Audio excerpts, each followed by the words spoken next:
paz do Senhor Jesus, meus irmãos queridos, minhas irmãs. Eu sou a irmã Rose, da Regional 8 de Vila Perus. Estamos aqui mais uma semana para juntos meditarmos na lição de número 9 do dia de amanhã, 31 de maio de 2020, da Sala Filadélfia, graça abençoada da mocidade, e cujo título é Os Gibeonitas enganam a Josué. A leitura bíblica dessa semana encontra-se no livro de Josué, capítulo 9. Nós vamos estar lendo do versículo de 1 a 6 e depois nós vamos ler o 15 e o 16. Leiamos. E sucedeu que, ouvindo isso, todos os reis que estavam daquém do Jordão, nas montanhas e nas campinas e em toda a costa do grande mar, e em frente do Líbano, os heteus e os amorreus e os cananeus e os ferezeus e os heveus e os jebuseus, se ajuntaram eles de comum acordo para pelejar contra Josué e contra Israel. E os moradores de Gibeão, ouvindo o que Josué fizera com Jericó e com Ai, usaram também de astúcia, e foram e se fingiram embaixadores, e tomaram sacos velhos sobre os seus jumentos, e odres de vinho velhos e rotos e remendados, e nos pés sapatos velhos e remendados, e vestes velhas sobre si, e todo o pão que traziam para o caminho era seco e bolorento. E vieram a Josué ao arraial, a Gilgal, e lhe disseram, a ele e aos homens de Israel, vimos de uma terra distante, fazei, pois, agora concerto conosco. E Josué fez paz com eles, e fez um concerto com eles, que lhes daria a vida, e os príncipes da congregação lhes prestaram juramento. E sucedeu que, ao fim de 3 dias, depois de fazerem concerto com eles, ouviram que eram seus vizinhos e que moravam no meio deles. Amém? Senhor, toma a nossa frente, a nossa vida nessa hora, e nos capacita, abre o nosso entendimento, nos dá sabedoria e discernimento. Esse é o desejo e o pedido do meu coração. Irmãos, o tópico de número 1 sobre essa lição vai nos dizer que os inimigos de Israel, os cananeus, agora se juntam contra os hebreus. O povo que antes não se dava, que guerreavam entre si, que moravam em cidades fortalezas para estar em constante guerra, chamado cananeu, agora alguns reis se unem para destruir os hebreus. E os gibeonitas, irmãos, usam de uma certa astúcia, de uma certa estratégia. Eles chegam até Josué, eles vão até os príncipes dos hebreus e eles enganam a liderança. É o que nós vamos discorrer aqui na manhã desse dia, né? As notícias a respeito da vitória sobre Jericó e Ai espalharam-se rapidamente por todas as cidades vizinhas, motivo pelo qual os gibeonitas ficaram bastante preocupados. Sabiam que seriam os próximos a serem atacados pelo exército dos israelitas. O medo fez com que os gibeonitas desenvolvessem um plano ardiculoso contra o povo de Deus. Eles se disfarçaram de embaixadores advindos de um país distante, de modo astuto, convenceram Josué das vantagens de se fazer uma aliança com eles. Josué aceita essa aliança, igreja, porém ele errou, porque ele não consultou a Deus. Os homens se disfarçaram, levaram pães velhos, odre de vinho velho, roupas rotas, sapatos velhos, se apresentaram àquela liderança. A liderança não consultou a Deus, fez um acordo com esses homens. E olha a falta de consentimento de Deus, o que faz agora com Josué, os príncipes e aquele povo. Vamos discorrer.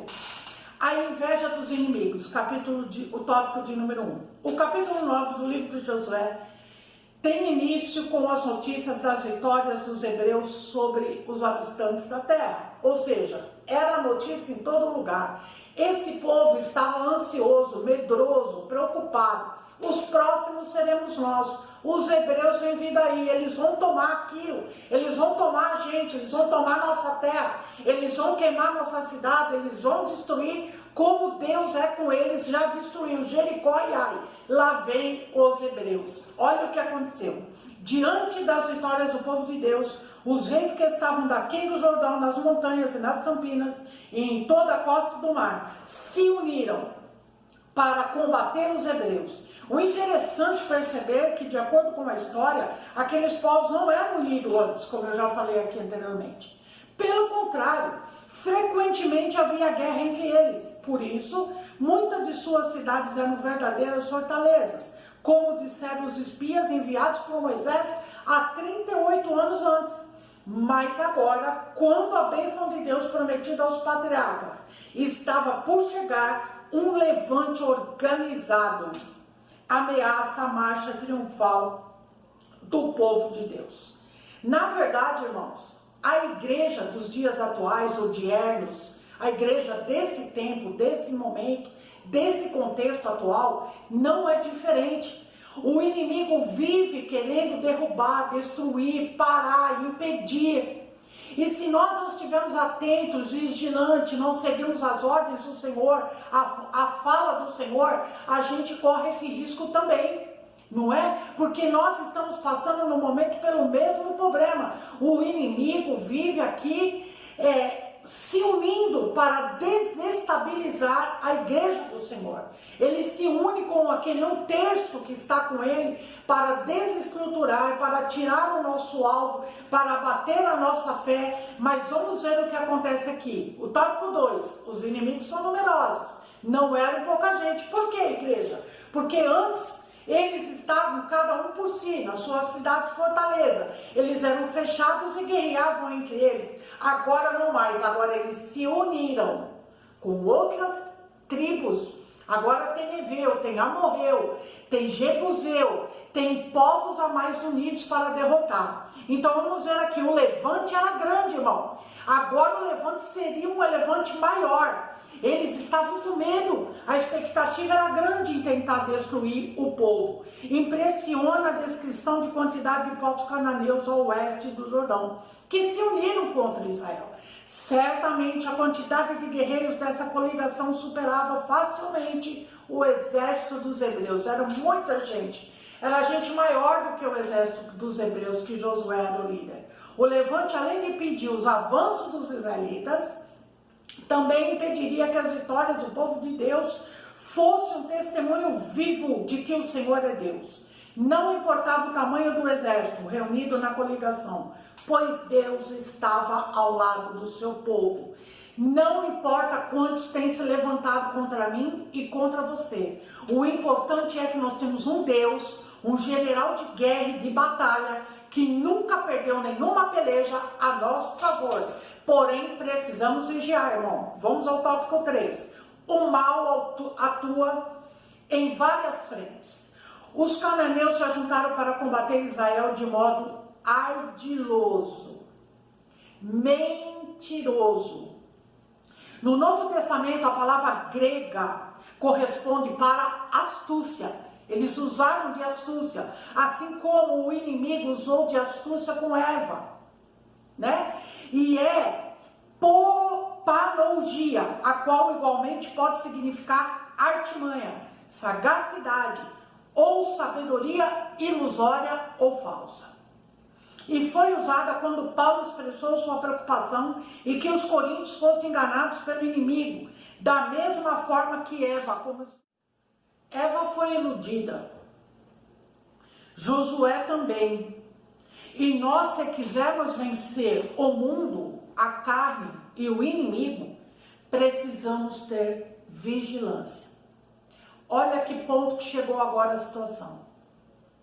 Alguns homens gibeonitas enganaram Josué e todos os príncipes de Israel.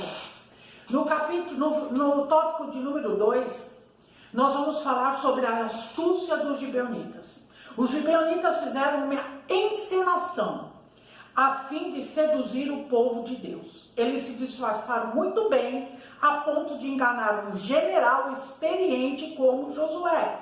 Os ardilosos gibeonitas utilizaram um excelente figurino, uma linguagem humilde, pretensa piedade, a melhor safra dos seus vinhos em odres velhos e remendados, e além do pão mofado, outros itens apetitosos e valorosos da sua gastronomia, pois está escrito: então aqueles homens Israelitas tomaram da sua provisão e não pediram conselho à boca do Senhor, como relata o versículo de número 14 do capítulo de número 9, embora não foi lido aqui. O inimigo de nossas almas também utiliza da mesma estratégia dos gibeonitas. Ele mostra sempre o lado bom das coisas. Josué e os príncipes de Israel deixaram de se levar pelas aparências, cometendo um grave equívoco e pagaram um alto preço. Mas como tudo, Deus está e é com o povo dele. Embora Josué não vigiou, os príncipes não vigiaram, mas Jesus estava atento.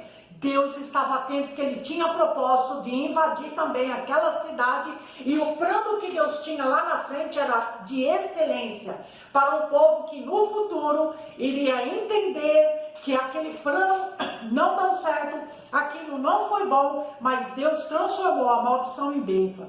Veja comigo, a armadilha é descoberta. 3 dias depois, os israelitas descobriram que aqueles embaixadores não eram de uma terra longínqua. Na verdade, eles eram inimigos vizinhos de Israel. Desolado, o povo reclamou contra os príncipes da congregação. Imagine o povo agora, irmão. O povo se levantou contra os príncipes e contra Josué. Imagine como eles murmuraram, reclamaram. Isso também, penso eu, foi uma forma de desanimar o povo. Mas Deus entra em cena. Desolado, o povo reclamava contra os príncipes da congregação. Entretanto, diferentemente dos outros episódios de murmuração no ministério de Moisés, Deus aqui não ficou irado. Observe isso. Atente para isso. Porque a indignação era justa. O princípio da autoridade e submissão estabelece o respeito incondicional à liderança, desde que essa se conduza no centro da vontade do Senhor. Neste caso, há um texto que sintetiza a causa do problema criada pelos líderes, que diz: não pediram conselho ao Senhor. Receberam os homens mentirosos, ardilosos, articulosos, não pediram conselho ao Senhor, fizeram um concerto com eles, fizeram um acordo com eles e não puderam renovar o acordo. Por quê? Não podiam ter tomado o nome do Senhor em vão.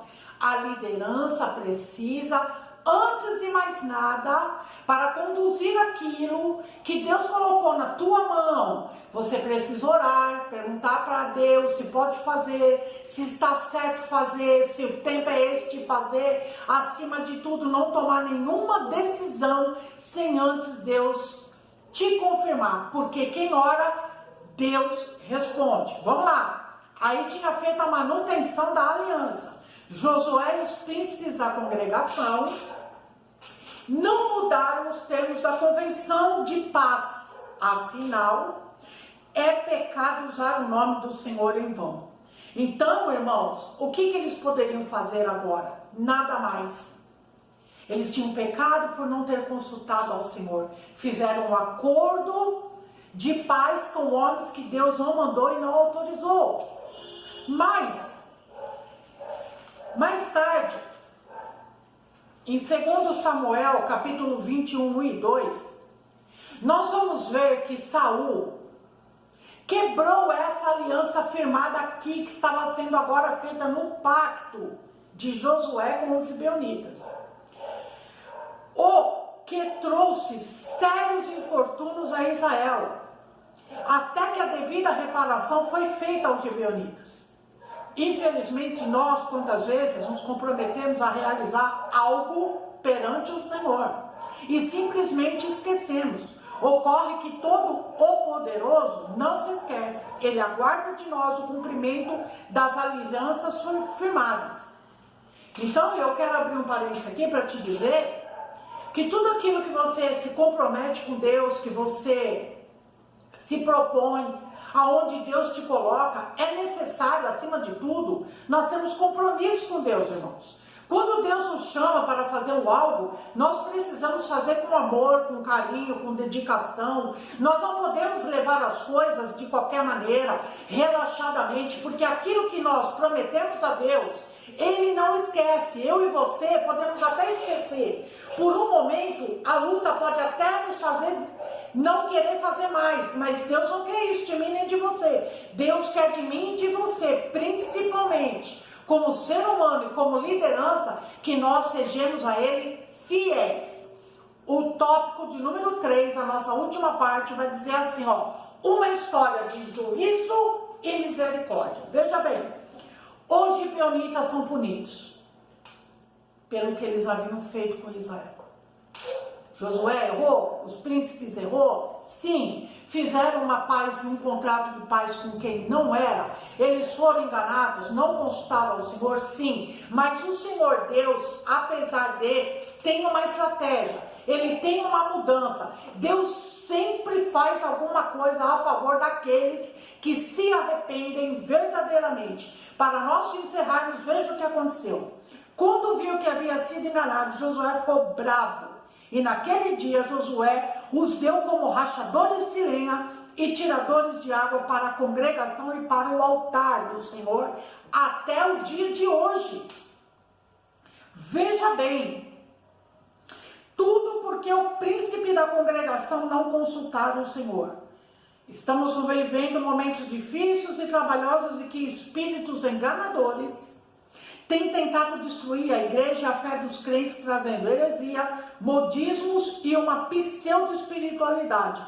Temos que estar vigilantes, buscando ao Senhor em todo o tempo, pois o inimigo usa a toda sorte de trapaça a fim de enganar o povo de Deus. Abro mais um parênteses aqui para te dizer, aquela conversinha que de vez em quando eu e você ouvimos, o convite que vem é para a gente recusar, viu, igreja?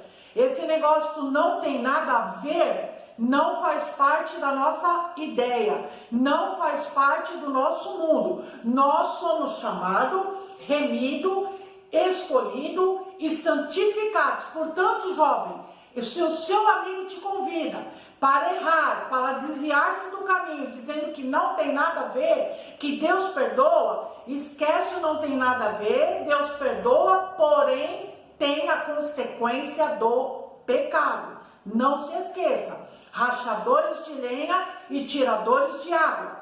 Entenderam? Aí tem uma significativa mudança. Os homens já tinham dado a ordem. E Deus entra agora num cenário e usa Josué de uma forma diferente mais uma vez. Como, irmã Rose, agora Josué está no centro, na vontade e na direção de Deus. Ele já viu o que tinha acontecido com aquele acordo de paz errôneo que foi feito lá atrás. Mas o nosso Deus é o Deus da oportunidade. Creia nisso. Olha que coisa linda que aconteceu aqui. Os príncipes, diante da descoberta do engano, sugeriram que os gibeonitas fossem escravos de toda a congregação.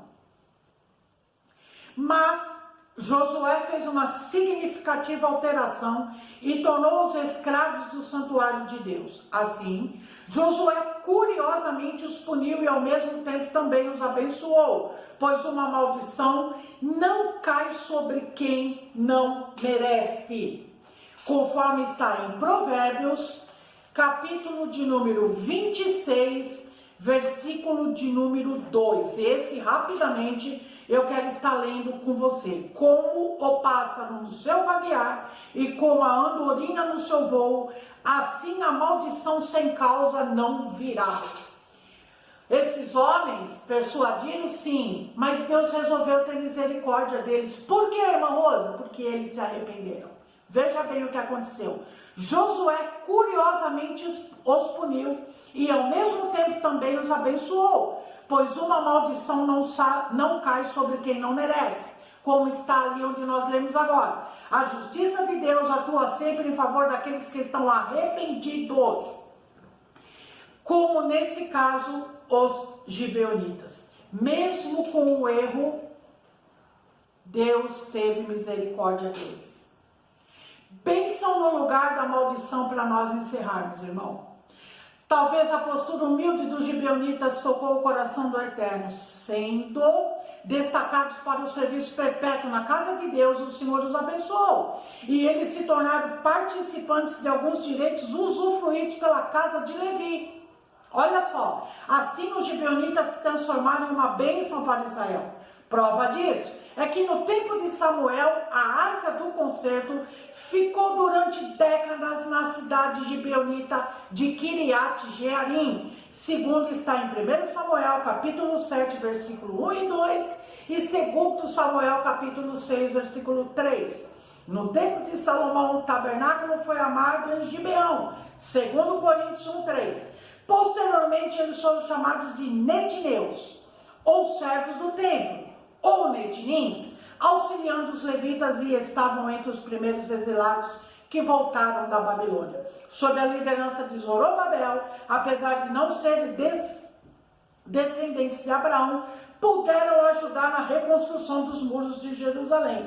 O que nós vamos aprender com isso no dia de hoje? Aprendemos com tal episódio que a misericórdia divina triunfa sobre o juízo. Aprendemos que nós não devemos tomar nenhuma decisão em nossas vidas sem consultar ao Senhor, sem saber se Ele vai permitir, sem saber se o tempo é chegado. Portanto, saibamos que o nosso Deus está sempre disposto a nos perdoar, e quem se arrepende alcança a misericórdia e Deus muda o cativeiro.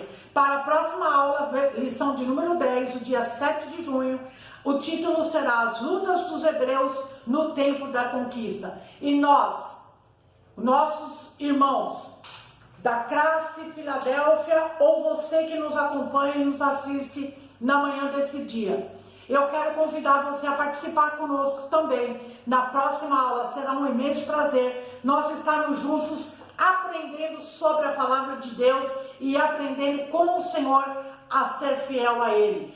Vamos fazer uma oração. Deus, eu quero te louvar e te bendizer por essa oportunidade que o Senhor nos concedeu na manhã desse dia, de nós estarmos juntos aqui sobre este canal. Pai, que o Senhor possa abençoar a todos aqueles que vão estar vendo e aprendendo de Ti através desse canal e sobre esta palavra. Senhor, que o Senhor nos guarde, nos proteja, nos livra e nos abençoe. Obrigado, porque o Senhor é um Deus grande, firme, forte e poderoso. Inscreva-se lá no nosso canal, você é nosso convidado, amém? Que Deus nos abençoe.